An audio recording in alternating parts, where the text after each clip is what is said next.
SD, SD, अब तुमने इस नौकरानी को देखा है? इसने सच में मुझे ना परेशान करके रखा है। आज मैं इसे छोड़ूंगी नहीं, मुझे मिल गई तो। ईशु, ये तुम कैसी बातें कर रही हो? अरे मैं कोई कैमरा थोड़ी हूँ जो हर वक्त नौकरानी पे नजर रखूंगा। यही कहीं काम कर रही होगी। ठीक है। अरे पर उसके चप्पल और झाड़ू तो यही रखा हुआ है। चप्पल ही रखी। अरे हाँ, वो ना मुझे वॉशरूम जाना था तो इमरजेंसी थी, मेरे स्लीपर्स मिल नहीं रहे थे, इसलिए मैंने इसके स्लीपर्स पहन लिए। और रही झाड़ू की बात, ईशु घर में दो दो तीन तीन झाड़ू तो उसी ने यहाँ पर रख दी होगी। देख रहे हो उसे कि कहाँ का सामान कहाँ निकाल के रख देती है। इतनी लापरवाह हो गई है यार, छोड़ूंगी नहीं मैं इसे। और ये दोबारा ना नौकरानी की चप्पल मत पहनना, कुछ भी हो जाए चाहे। सुनो, वो कहने ईशु, मेरे ना सिर में बहुत तेज दर्द है, मैं थोड़ी देर रेस्ट करना चाहता हूँ, तुम थोड़ी देर मुझे डिस्टर्ब मत करना। और हाँ, गेट लगा देना।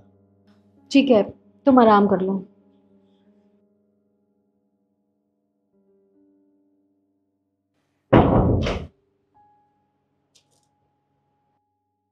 मैं क्या करूं? अगर पकड़ी गई मुझे घर से बाहर निकाल देगी वो। अरे गई तो मार्केट ही थी, पर मुझे नहीं पता था ये इतनी जल्दी वापस आ जाएगी। कैसे मालकिन, कुछ परेशान से नजर आ रही हो? परेशान ना हो तो क्या करो, इस नौकरानी ने ना मेरा जीना हराम कर दिया है। समझ ही नहीं आता, सुबह से शाम तक गायब रहती है, ना कोई ढंग से काम करती है, कहीं की चीज कहीं पे पटक देती है। नौकरानी? नौकरानी को तो मैं बताता हूँ मालकिन, नौकरानी तो बाबूजी के बेडरूम में। तुम्हारा दिमाग खराब हो गया है? सोच समझ के बोला करो। अभी अंदर से ही आ रही हो ना मैं, मुझे तो नहीं दिखी वो। तो ठीक है, अगर मेरी नहीं मानते हो तो कान लगा कर सुन लो, पता चल जाएगा। वो तो है, जैसे मालकिन ने आपका मूड खराब कर दिया, कोई बात नहीं, मैं आपका मूड ठीक कर दूंगी।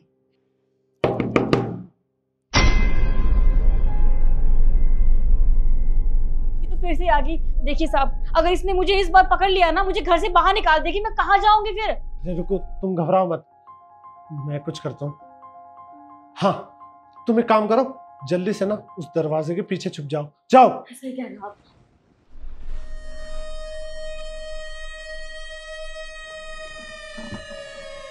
सच सच बता दो, कहाँ है वो नौकरानी? क्योंकि मैंने अपने कानों से सब कुछ सुना। झूठ मत बोलो, यही है ना वो? कैसी बातें कर रही हो तुम? अरे मेरी बात सुनो ईशु। बात सुनो, तू इधर आ। तुझे शर्म नहीं आती ये सब कुछ करते हुए? एक बात बता, तू एक 2 कौड़ी की ना नौकरानी है जो घर घर में जाके ना झाड़ू पोछा करती है। लोग तुम्हारे बारे में ना बिल्कुल सही कहते हैं, ये लोग ना बहुत स्मार्ट होते हैं। जिस भी घर में काम करने जाते हैं ना, उस घर के मर्दों को फंसा के उनसे पैसे हटते हैं। लेकिन मैंने सोचा था नहीं, ये लोग मजबूर होते हैं, लोगों के घर झाड़ू पोछा करने कोई अपनी खुशी से नहीं जाता, मजबूरी से जाता है। लेकिन आज तुमने मेरी आंखें खोल दी, हकीकत दिखा दी मुझे कि तुम जैसे लोग ना होते ही गिरे हुए हैं। तुझे शर्म नहीं है ये सब कुछ करते हुए? पैसा ही कमाना था तो ईमानदारी से कमा लेती। देखिए मैम साहब, मेरी कोई गलती नहीं है, साहब ने कहा था ये सब करूंगी तो पैसे देंगी वो, और मुझे पैसों की जरूरत थी, और वैसे भी हम तो लेटे ही थे, कुछ हुआ थोड़ी ना था। अरे शर्म करो शर्म।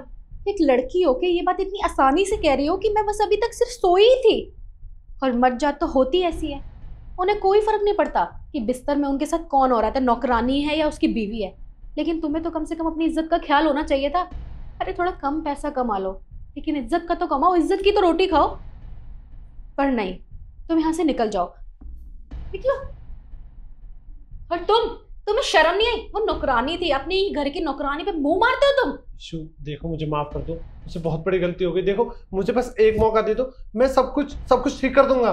हाँ, तुम्हें मौका दे दूं ताकि मैं कोई दूसरी नौकरानी लाऊं तो थोड़े दिन बाद तुम इसी बिस्तर पे उस नौकरानी के बड़े मिलो मुझे। तुम्हें कोई मौका नहीं मिलेगा, तुम्हें तो डिवोर्स मिलेगा। ईशु मेरी बात सुनो। ईशु